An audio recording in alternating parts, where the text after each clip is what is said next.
He hit the Deathworld girl once. Every sensor in the room flagged. Catastrophic error. The alarms didn't blare, they whispered. A soft, chilling tone rolled across the combat atrium like a breath drawn by a predator. Cadets froze mid-motion, their training staves half raised, their exocets humming, their eyes widening in a synchronized ripple of disbelief. The instructor, a broad-framed Vesker with plated skin and an ego heavier than his armor, didn't notice the warning. He was still standing over her, chest heaving, fist trembling from the impact he expected to end the match. She was supposed to stay down. Deathworld humans didn't. The girl's name was Lyra Hale, and she blinked once, slowly, as if surprised the floor dared touch her. A smear of crimson painted her lip, bright against the sterile silver tiles of training deck Theta. Her breathing didn't slip, didn't quicken. Her pulse remained a quiet drumbeat beneath her skin, steady in a way that made the nearest medical drone flicker its amber warning light. The instructor spat to the side. "Get up, little ape." Lyra didn't move. She simply touched her jaw, tested the hinge, rolled her neck until the vertebrae aligned with soft cracks. The cadets watching, dozens of species in varied shapes and colors, recoiled at the sound. The room wasn't designed for that kind of noise. The atrium was a place of precision, of rules, of calculated pain. Not raw, unfiltered biology. "Sir?" The observation AI intoned from the ceiling. "Impact force exceeded recommended." "Silence," the instructor snapped. The AI obeyed, but its sensors didn't. The deck lights dimmed by 3%, autocorrecting to defensive mode. Someone in the back whispered, "Is she okay?" Someone else whispered, "Is he?" Lyra rose with a fluid motion that looked too quiet for something born on a world that killed 50% of its native life before adulthood. Her dark hair fell over one eye, and when she brushed it back, something in her expression shifted, just enough to make the instructor's stance falter. He masked it with a sneer. "Deathworlder reflexes my scales. You're just flesh." She tilted her head. "Your sensors disagree." A nervous chuckle skittered across the viewing balcony. The instructor snapped his gaze upward. The shadows behind the polarized glass didn't answer. Administrators rarely spoke during evaluations. They watched. Judged. Calculated risk. Lyra flexed her fingers. The knuckles were already bruising. She didn't hide it. Pain wasn't a signal of weakness where she came from. Pain was a measurement. How hard did she need to hit back? "Continue the assessment," the instructor barked. "No delays." Lyra stepped forward, each footfall a whisper. Her movements didn't echo the way alien cadets' armored boots did. Humans were built to hunt in forests dense enough to smother sound. The atrium's smart floor tracked her gait, and generated a panel of data in the corner of the instructor's visor. Her balance, optimal. Her heart rate, steady. Her adrenal line, rising. Her risk index, unacceptable. He didn't check the last line. He swung. Lyra moved before the air pressure fully dipped from his strike. Not fast enough to look supernatural, just fast enough to remind everyone why humanity had been barred from close-quarters sparring for most of the Federation's history. She slipped sideways, one hand grazing his forearm, redirecting the force, letting it pass her harmlessly. The instructor stumbled, off balance for a full half-second. A half-second was eternity to a Deathworlder. Lyra didn't strike yet. She waited. "Is this your teaching method?" she asked softly. "Hit the smallest student first?" He snarled. "You need discipline." "What I need," she said, "is an instructor who doesn't confuse brutality with authority." A murmur threaded the crowd. The instructor heard it, and something primal flared behind his eyes, a territorial instinct. His shoulders rose. His posture widened. "I'll break that arrogance." Lyra blinked. Catastrophic error confirmed. He lunged. Everything shifted at once. The cadets drew in sharply. The lights flickered into reactive illumination. The deck's kinetic dampeners recalibrated. The atrium recognized a lethal threat before either combatant acknowledged it. Lyra pivoted, hands rising not to block but to measure. She stepped inside the instructor's reach, closer than anyone sane would. His fist swung toward her temple. She ducked. He exhaled. She inhaled. Then she struck. A single, precise palm thrust, angled just below the ridge of his mandible, an old Earth technique passed down through survival training, used to disrupt nerve flow in predators larger than the practitioner. His head snapped sideways, the momentum breaking the integrity of the plating across his cheek. A crack spiderwebbed across his armor. Quiet. Then the deeper crack followed. His face went slack. The instructor collapsed onto one knee, breath choking in his throat. The cadets gasped as the atrium's vital monitor spiked red. Lyra took one step back, calm, controlled, measuring whether he would fall or try to stand again. The AI spoke first. Instructor, biometric failure detected. Injuries severe. Lyra didn't gloat. Didn't smirk. She simply looked down at him with the expression of someone who had finally confirmed something she already suspected. You hit with anger, she murmured. You should have learned to hit with purpose. The deck doors hissed open as medical drones swept in. Cadets backed away, some avoiding eye contact, others watching her with a mix of fear and awe. A tall, four-armed Valari cadet whispered. She broke his face. A smaller avian student whispered back. No, she recalibrated it. Lyra ignored both. She wiped the blood from her lip and exhaled, steady as ever. She wasn't proud. She wasn't shaken. She was thinking about something else entirely. The way the instructor's punch had been low, sloppy, driven by spite instead of precision. She hated that type of violence. It reminded her too much of home. The observation glass above shifted. Someone behind it moved. Lyra didn't look up, but she felt it, a gaze colder than the atrium's climate controls. Someone important had been watching. Someone who hadn't expected her to get up from that first hit. A voice crackled through the atrium, masculine, calm, authoritative. Cadet Hale. Remain where you are. The cadets parted instinctively. Lyra stood alone in the center of the training floor, the instructor unconscious beside her. A sterile beam of white light descended, spotlighting her like a specimen under review. Lyra Hale, the voice said. You have triggered a Level 3 combat incident. She didn't flinch. He struck with lethal intent. That will be evaluated. It already was, she said. By your sensors. Silence hung like frost. The door at the far end unsealed with a hydraulic sigh. A new figure entered, a tall, pale-skinned Catharian commander with 4 symmetrical scars across his throat. His boots made no sound as he crossed the floor. His gaze moved from the unconscious instructor to Lyra's steady posture.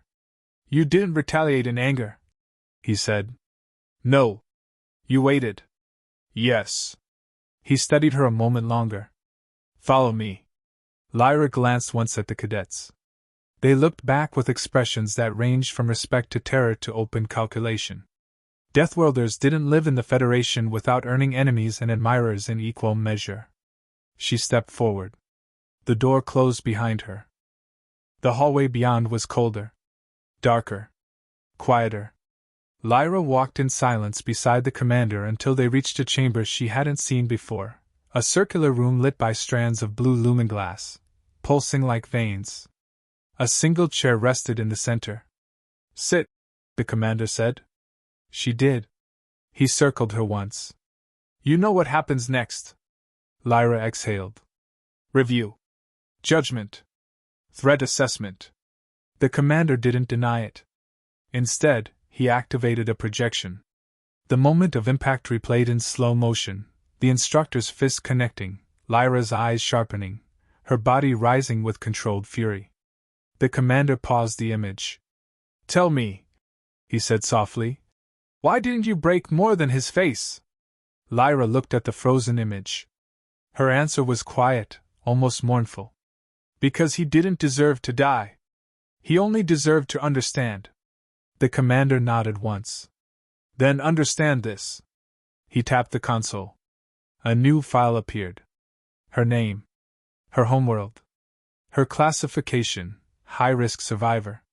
And beneath it, recommended for advanced trial. Lyra didn't blink. When does it begin? The commander turned toward the door. It already has. She rose. And followed.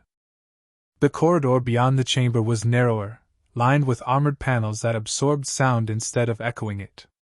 Lyra walked behind the commander without being told, sensing the shift in the air, the change in temperature, the hum of deeper machinery beneath the floor. This wasn't part of the public training facilities. This was the understructure, the place cadets whispered about but never saw. They reached a sealed blast door marked with 6 layered warning glyphs. The commander placed his palm against the security plate. The glyphs dissolved into smoke, and the door opened with a muffled hiss. The room inside was vast, circular, lit only by a suspended orb of pale white luminescence. No windows. No chairs. No exits except the one they came through. In the center of the chamber stood a woman, tall, silver-eyed, wearing a uniform with markings Lyra had only seen in restricted archives. High Command oversight. The woman studied Lyra in silence. Not with hostility. With calculation.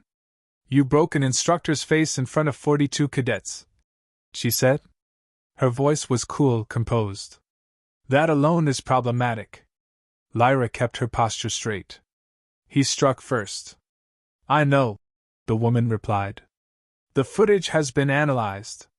The strike was illegal by Federation standards. But your response... She tilted her head. Your response complicates things. Should I have allowed him to continue? Lyra asked. The woman didn't answer immediately. Instead, she walked around her, slow and precise, as though mapping every angle. Tell me, Cadet Hale, do you understand what Deathworld classification truly means? Yes, Lyra said. It means our survival instincts exceed your predictive models.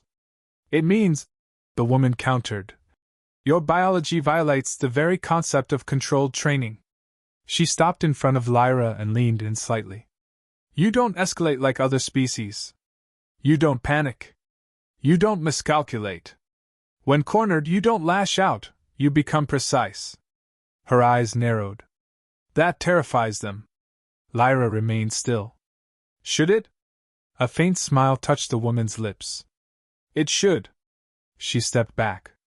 We are placing you under advanced trial authorization. For the next 72 hours, you will undergo a sequence of controlled evaluations. No audience. No medical override. No instructor interference. Lyra's heartbeat didn't change. Understood.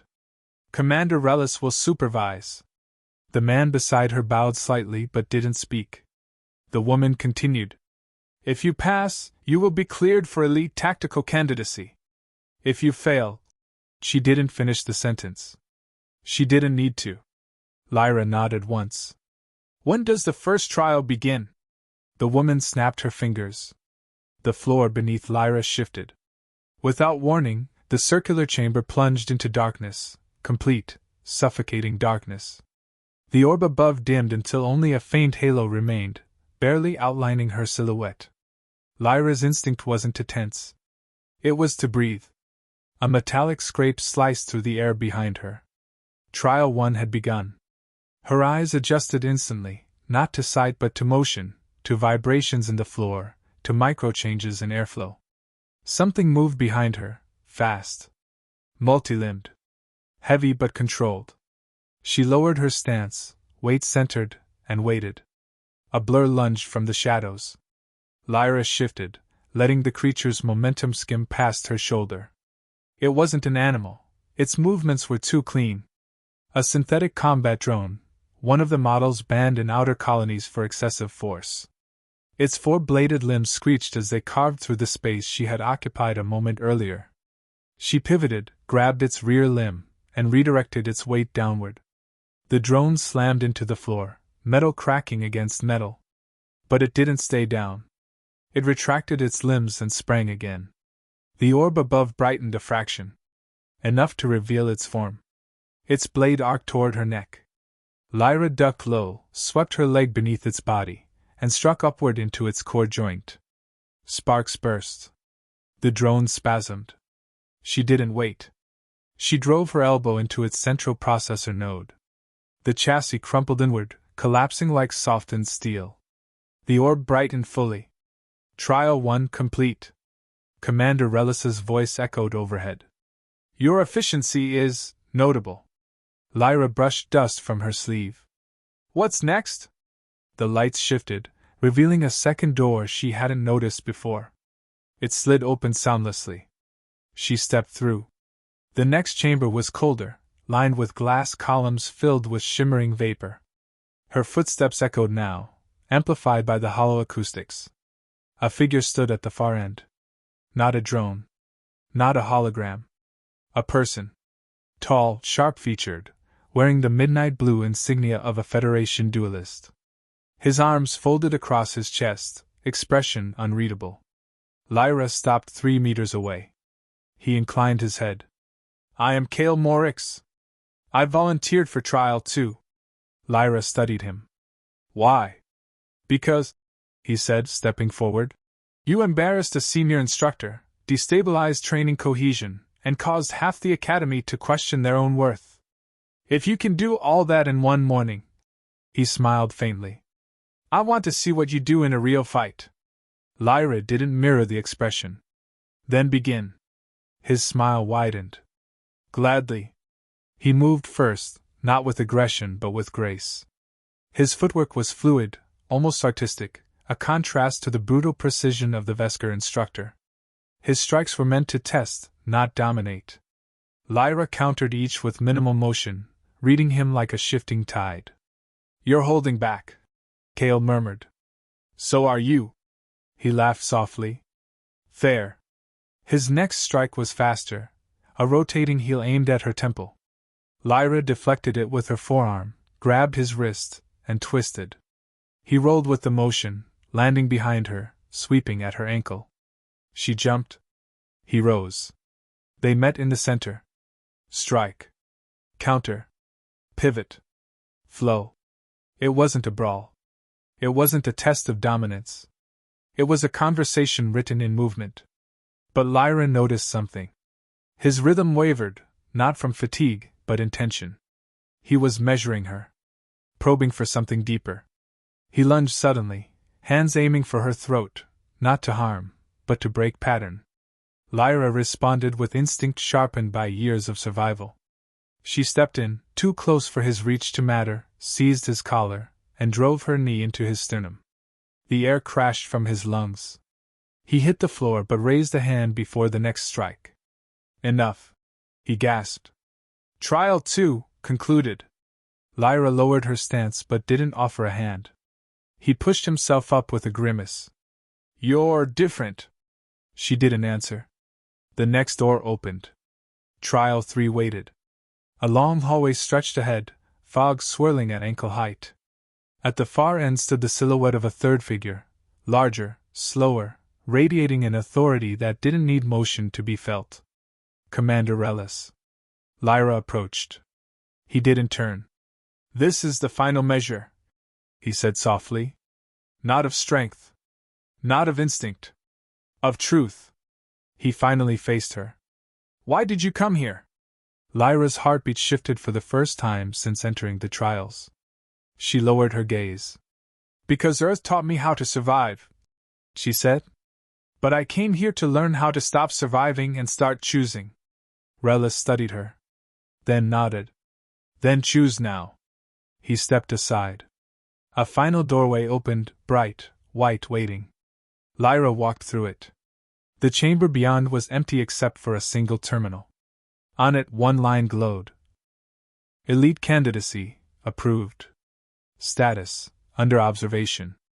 Risk index, extreme. Recommendation, proceed. Lyra exhaled slowly. Not with pride. Not with fear. With readiness. Behind her, the door sealed shut. Ahead, a path opened, quiet, dangerous, and hers to walk alone. Earth had sent her here to survive. She would stay to change the galaxy.